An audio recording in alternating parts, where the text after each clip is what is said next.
Hello and welcome to Spirit Pig. This is the show that explores how to live a fulfilled life. I'm Duncan CJ and today I'm speaking with Kamal Ravikant. Kamal is a successful entrepreneur and investor who has worked with some of the very best in Silicon Valley. He's also a best-selling author of the books Love Yourself Like Your Life Depends on It, Live Your Truth, and his latest book, Rebirth.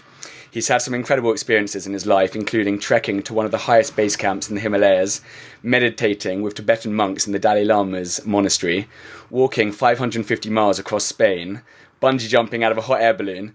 However, two of my favourite things from your About page are watching Ben Kingsley eat a sandwich in his boxers. Oh my God, that's right. And I being have. being the only non-black, non-woman member of the Black Women's Writers Group. So Proudest thing. I'm damn proud of that, actually. Yeah. Kamal, thanks for being here. Oh, pleasure, man. Thanks for being so patient. Now, there's about 2 years ago when I was living in Berlin, I went over to one of my friend's houses, and she had just moved as well, and so she had like a postcard or like a letter on her bookshelf, and it had a quote on it by George Adair, which has kind of stuck with me for the last like 2 or 3 years. I think about it loads, and it's everything you've ever wanted is on the other side of fear.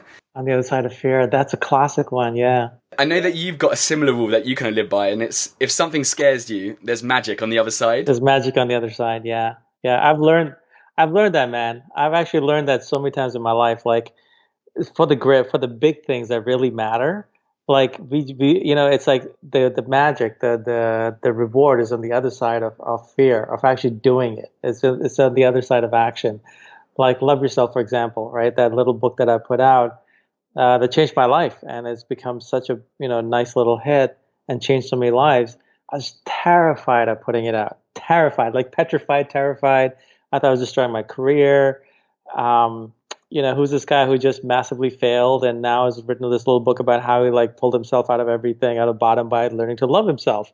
Like who the hell is this, right? And I put it out, and that book took off on its own. It went viral, and it's become like one of the top selling books on Amazon. And I get emails every day from people about how it changed their life and stopped them from committing suicide. Recovery centers are using it. Just any person. Basically, I was explaining this to someone yesterday. They're like, what did you write? And I said, basically, I wrote the book, honestly, that I wish someone had given me when I was down. I had no time for fluff. I had no time for theories. I just wanted someone to just tell me quickly what to do. Step by step that works on the inner self, right? And if I'd never done that, and I was terrified, if I had like listened to the fears, or even like the naysayers, some people, had said like, I don't know, dude, like, what are you doing, right? I never would have experienced this. My life never would have taken off like this. And, it changed my life. And it's the same thing every time I do it. Like public speaking terrifies me, but every time I do it, it's like the results are amazing.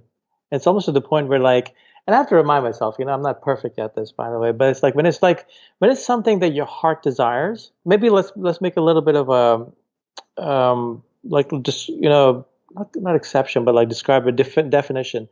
If it's something your heart desires and you're terrified, that's a signal. Go there, because I think like we misinterpret the signal. The signal is actually go there, we're interpreting it as like run away. If only we could just turn that around, like, oh, that's a signal, that's an arrow, go there. Public speaking, talking to that girl, putting that book out, doing that podcast, whatever, right? That's a signal, that's a sign. I think we just kind of like screw it up. Like fear is actually like often an arrow of it's a compass. There's our North Star. So we've kind of got this like fight or flight mode, and we kind of, if we think fear, we think danger, avoid, as opposed to danger, awesome, this is exciting. Obviously we've got to be careful about what's actually safety, but as long as this is the whole the caveman mind, where we're still running the script, when we've got this sort of 2 million year old caveman mind, where actually a lot of these fears are no longer life-threatening things actually stopping us anymore. These are just little fears where we're constantly seeing these fears where actually maybe we shouldn't be taking such notice of it, in terms of... Actually, maybe we should, and we should be just using them as a signal to do something, to actually go there. Because look, I think if you walk in a dark alley and you feel fear, listen to it. It's a good signal, right? If you're in a burning building, you feel fear, it's a good signal, right? But outside of that, I think we're only like, what are the only fears we're wired for, like hardwired for, which is like, I think heights and loud noises or bangs or something like that. That's it. Those are the only fears that ultimately were hard, but the rest is all just this. And if it's all just this, what is it about? And so what I've come to learn, and man, every time I apply it, it just changes my life for the better. Changes my life for the better. It's like if it's something I desire or something I feel called to, and I'm feeling fear, that fear is actually saying, "Yeah, okay, you're on the right path." Life is happening to me versus life is happening for me. What's the difference there? Hmm. I'll be honest, most of my life I've been there. I've been in the life is happening to me, which is actually kind of like a victim mindset. Like if it's to me, there's no power. If all of a sudden you start thinking life is happening for you, there's power. Everything, I really do believe this. I've come to learn, like I fundamentally believe this. In everything, there's a gift. And if you start looking at life is happening to me, you start asking, what's the gift? And you start doing that, you find it. And then um, I don't know, life just gets better as you find gifts and things. It's kind of simple how the whole this whole stuff works. It's just internal mindset shifts, and those come from not just like sitting around and meditating on it. It's just from like practicing it. And it's a muscle, just like the gym. You got to practice it, and if you stop practicing it, it gets rusty. And if you start practicing it again, it's a little kludgy in the beginning, but then you get back into it. An idea that I know that you believe in practice, and I guess this is easy to say, but to actually really you say this and you've got to actually stick with it. Like, you only do projects with people you love, and it doesn't matter what money is offered. Only work with people you love. Is that right? As in, you've got to have. I've learned the hard way. Yeah. Yeah, yeah. I mean, look, there's enough opportunities out there, and like, ultimately we create them. And if you can do it with people you love, it'll just be better off, and life will be better. And like people say, look, you can sign a contract, and even with people you love, you should sign a contract. But ultimately, a contract doesn't guarantee you anything. All a contract is an instrument that says that you have the right to take this person to court if they screw you over. That's all it is. So if you love someone, you trust them, you're less likely to have to use that instrument to go through something horrible and painful, rather than if you feel like you need someone. Like the worst is when you feel like you need someone to succeed. That's usually that's a warning sign. Like yeah, in my experience, when I've done that, it didn't turn out very well. So it's like life's short. Work with people you love. Because there's this narrative, I guess, that, or this idea or story that, business is cutthroat, nice guys finish last. What's your experience and opinion on that? I mean, Yeah, business it can be cutthroat. But look, I come from Silicon Valley. Silicon Valley is a lot about, like helping each other. There's a cutthroat aspect to it. I'll be very honest about it. But there's also like a pay it forward mentality that I've never seen any other industry or any other place that's trying to like recreate Silicon Valley. It's everyone's like who's actually made a little bit. They're not hoarding it. They're like, how can I help the next person? How can I invest in them? How can I help that person succeed? That so business doesn't have to be cutthroat. You don't have to be politics and Machiavellian. I mean, look, like we live once, live to your values, and I've seen too many good. I love seeing good people succeed, and good people do succeed. People who screw other people over. I mean, look, I've seen some do very well, but if it's life's a long term game, business is a long term game. Usually, it catches up to you. And in the end, you're the one who sleeps with yourself at night. You're the one who's going to be dying alone. Who do you want to have been? And really, good guys do very well in business, actually, because people want to see you succeed. People want to help you. People forget that, like, um, I mean, you still have to be, hustle and be a baller and do all that, but that doesn't mean being like screwing people over. Like if you built a reputation of someone who helps people, creates value, trust me, when it's time for you to do your own thing, the right people step up to help you. I agree. I think I'm seeing so much more and more and more of this, and maybe I guess what you focus on, you see more of that. But it seems so black and white. I don't understand why, like, the idea of pay it forward, the generosity, the looking out for each other, the community, like that just seems like an absolute like no-brainer decision in terms of, and we talk about that in some contexts, but I feel that hasn't got enough airtime in the business world. And I think people, like you said, Silicon Valley, I think, and that's obviously an example, but I think people are waking up more and more to actually, it's actually just good business. You know, even if you're just worried about like the bottom line and the numbers, it is actually just good business to be a caring, compassionate, thoughtful person anyway. So I'm glad to see. And I think otherwise, when people are Machiavellian or screwing other people over, it comes from scarcity. And if it's scarcity in business, that actually has scarcity in everything. If you think that way, and going through life with thinking scarcity is not a good way to be. It doesn't serve you. You know, that you're always, you're like that anxious little dog, you know, that's always like scared. That's basically what scarcity mindset is, versus, you know, the abundance mindset where like you can create stuff. You believe that people will help you and you will help people. And, you know, look, I've done well and I've failed. You know, I've been through like the tops and the bottoms. And um, the only difference is, I mean, each time I work my ass off, the only difference is things happen, market conditions change. You're not responsible for it, right? But it's one of those doesn't make you who you are. It's the consistency, right? So if you succeed once, you'll do more, and maybe you'll fail, or if you fail once, you'll do more, and you'll succeed. It's all a process in who you become. You know, it's ultimately it's just our own personal evolution. So it's like, who do I want to be? I saw this amazing talk with Warren Buffett the other night, and it's on YouTube. And as you know, if once I tell you about it, anyone can Google and find it. And he was talking to these student MBA students, and he said, "Listen, if I was to tell you, pick out of here, out of your peer group, one person, and you're guaranteed to 10% of their earnings for life, for their whole life, who would you pick?" And he said, "I bet you won't pick the one with the highest grades." You know, and because I mean, this is Warren Buffett. He's sharp. He's like, he's right. He's like, you're gonna pick a person with certain qualities and attributes, right? So ask yourself, who's that person that you're gonna pick, and why? What are those attributes that's making you pick them? And then take those attributes and start to work on having them yourself. That's the ultimate goal of the exercise. So you become that person. I was like, oh my God, that's amazing. That's such a great exercise, right? Because immediately, like, what is it that you look up to? And then you just like work to have those attributes yourself. I mean, look, Benjamin Franklin, you know, when he was 16, he wrote this down to himself, and he used to do this himself, like what virtues. And it's, you know, all these stuff they're learned and they're patterns and they're conditioned. We can just practice them and become them. You know, this thing is very plastic, and there's a lot of freedom in that. And I think this goes back to the whole abundance and scarcity. You know, Warren Buffett is not someone who walks in with a scarcity mindset. You know, this is a guy with an abundance mindset. I was actually last night, I was hanging out with a friend of mine who used to be Warren Buffett's pilot.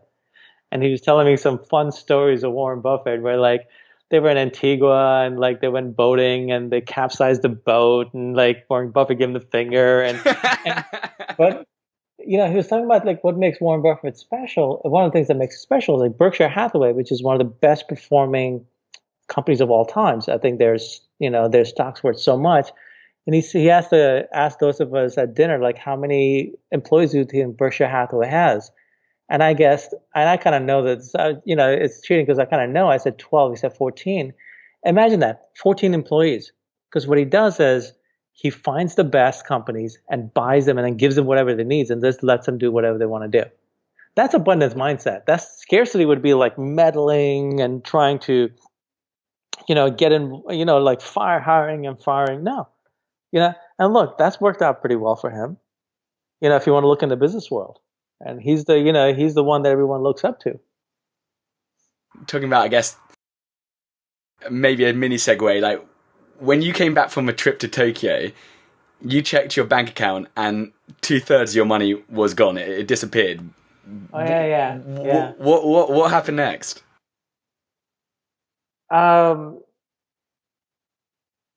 It's actually an experience I had in Tokyo, and this is something that it's actually pretty funny. I don't know if I should talk about this, but you know, like I did acid for the first time in Tokyo. And it was quite an experience. I got to see all of Tokyo turn to robots of all the things you can imagine, right? I was like, oh my God, like, what is my mind coming up with? It was the coolest thing ever. And and I got this sense that all of reality was just a play, that all of it just existed for amusement, for my amusement. Like, it just felt like I was in Tokyo and Tokyo turned to robots. I don't know if I should be talking about this, but here we are. And so, like the next day, when I was walking around, and I'd never done acid before, and and I was walking around, and the buildings were back to being buildings, right? But I remember that sense of awe that everything was just for play, and I walked around with this sense of gratitude. And so, actually, it was the next day. I think I checked my bank account, and most of my money was gone, and I thought I'd been robbed or something. And actually, I had been by the IRS, had taken a chunk of my money, and but it's legal. Um, and but I was just like walking around this whole sense of awe and gratitude, like wow, this like you just don't care, like and just gratitude and like I think within days, like some company that I'd advised years ago that I just forgotten about, all of a sudden I got an email from them saying they were being sold, and I was going to get a check from them for pretty much close to the same amount that had been gone. And I was like, huh, that's interesting because all I've been doing the last few days has just been walking in a sense of awe and gratitude. There's something to this. So that okay. So double down on that gratitude again. Was that did that stick with you afterwards, even after the experience had worn off and you were back home and back into like your usual day? Like, have you managed to maintain that idea of gratitude? Because we hear gratitude, it comes up again and again, and so almost when you hear something so much, it almost desensitizes it. But it is just Yeah. it's clearly so powerful because it comes up so much. And so, have you managed to maintain that sort of grateful At mindset? times, honestly, at times, no. This thing's still a monkey running the show. Yeah. Like, look, the Love Yourself book, the practice that I put in there that saved my life, that changed my life. When I'm doing it like hardcore, my life's like this. And then I get lazy and it kind of like goes like this and then, like this. But it's really that simple. So, like, when you do that practice, when I do my practice, I can't help but feel gratitude. It just comes naturally. That's the best gratitude when you're not forcing it, right? It just comes naturally because you're doing things that naturally bring it out of you, right? Your purpose and drive is helping people be their best self, and that's almost become a filter for anything you put out to the world. Is it like helping people be their best self? How did you get that clarity of purpose? Took forever. The thing is, I work on myself to be my best self, and I fail spectacularly every day. But as I work on, no, I mean, really, right? And I've just learned to stop beating myself as much as I used to. And what works for me, I share it. It's really that simple. It's really that simple. I'm just sharing what's working for me. And I'm a human being because it works for me. It's bound to work for other human beings. And look, I'm very passionate about the craft of writing. I wrote for years and years and years and collected rejection letters and just, teaching myself to be a better writer, and which allowed me to write the kind of books I write in a very simple manner to get across like really deep fundamental truths. And like, for example, a novel that came out, Rebirth, it's actually a fable. It's designed, I worked very hard on it. It's designed to actually layer in all these fundamental human truths on loving yourself and gratitude and forgiveness, but told in a story with different characters coming in and out through different voices and through different parts. So by the time you're done, it's layered within you. Like that's the kind of stuff I love to do. Because first of all, when I'm doing it, it makes me better because I have to be living it to really write it. Yeah, I'm not. There's a lot of people out there who write from theory. We all know love yourself. We all know like gratitude. We all know like you should take cold showers. You should fast. But like the guy to listen to is Wim Hof because he lives it, right? So when I'm writing these things, I'm like forced to live them like hardcore. So it makes me better. So I write from that place. And when you write from that place, there's a there's a truth in it. There's an energy and emotion in those words that actually gets passed along. I really do believe that. And look, I get better because of it. And I put these books out, and I get all these emails and responses, and I know the world gets better for it. You can't ask for anything better, right? You get better, and as a result of putting out through your natural talents, the world gets better. It's not a bad gig. It's a great gig. Years ago, you met a monk, and his life was not easy, but I think this is when you were maybe in your, was it in your 20s, and he was just so calm and peaceful, and he seemed so joyful. And you asked him, "How do you find peace?" Yeah, yeah. What did he say to you? I remember. It's funny because I this monk pops up in all my books, but in different ways. Because I love this because this is a game changer, right? And ultimately, it's the solution to everything. So I said, "How do you find peace?" And he kind of looked at me and kind of like stroked his head, chin like this. Said, "Oh, an easy cushion, huh?" I'm like, "Yeah, easy." He's like, "Okay, I'll tell you. I say yes to all that happens. I say yes." And I remember it was just like, "Whoa." And it's not like that's not a like roll over and take it kind of thing. I think most of our anguish, mental anguish, comes from just saying no to life, to what is, to the present moment, to what's happening.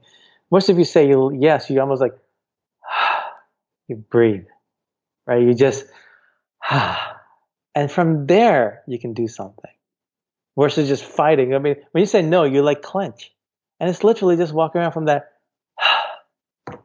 yes, and it's very powerful. In fact, Rebirth, the novel, is ultimately about saying yes. To everything, the good, the bad, the things which you would never necessarily even call upon yourself or ask. Whatever turns up, yes, it's that acceptance. And it's yes, and then from there you go somewhere. From there you take action. It's saying yes to life. It's like otherwise it's like we're always like trying to fight our way up the river, whereas just float down the river. Really, Yeah. we have no idea what's around the bend. You know, and that's what I mean. Look, I'm very guilty of it. I fight it all the time. I don't live this 100%, but whenever I do, whenever I apply it, as small as I apply in my life, it really the the results are highly disproportionate to your effort. That's the pretty cool thing. It's not 1 to 1. It's like 1 to 10 with all these things. What does a fulfilled life mean to you? Yeah, you're living life on your terms. You're responsible for your output for whatever you put to the world, whether it's whatever energy you put to the world. And when you're doing it, I mean, that's it. Like for me, when I'm writing these books, when I'm helping others, helping other entrepreneurs, just going out and being, like having great conversations. Um, but it all comes down to, I think it all comes down to us. If we just work on ourselves and start putting whatever our special thing is, start putting it out, and knowing that the outcome is not important. What's important is what we give to it. It's like, have I written the best book I can write at this point in my life? Yes, then never have any regrets. You know, versus have I written the best book ever? Oh, geez, or how did the market respond to it? Because like you never know, right? Like, I mean, look at a lot of the great artists, right? They weren't recognized for so long. Does that mean their art was bad when they were putting it out? No. It's just what kept them going was their love for the art, was their love for creating. They had to create. I think ultimately they were far more fulfilled than someone who was always just dependent on, hey, how many likes did I get on this? Like how many tweets and how many shares. And it's so easy to get caught up in that. I mean, now we've become like so much worse than we were before, because now you actually we look at like, oh my God, this one post I did got like, 1,000 likes, but the last one only got 46 likes. Like, What am I doing wrong? no, so what? Did I give my best in that post? If I did, great. Yeah, yeah. I think a lot of that immediate feedback right now is actually not necessarily a good thing for us, especially for creatives. What would you say?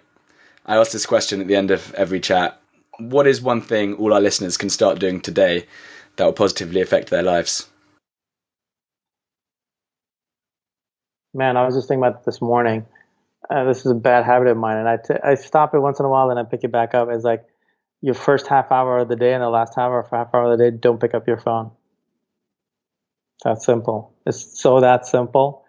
Because and just read a book, listen to something, but make it something positive. Beginning of the day, end of the day, something positive that goes inside you. Something that simple. That's it. Half hour. You get 24 hours, so this is an hour of the day, and it's like you're winding up and you're winding down time. Which is probably some of the most important part. You know, um, I've noticed for myself, makes a huge difference. Just that simple trick. It's very practical. Last but not least, where can people find out more about you and your work? Where can we send them? Um, I'm on Facebook, I'm on Twitter, Amazon. My blog is founderzen.com.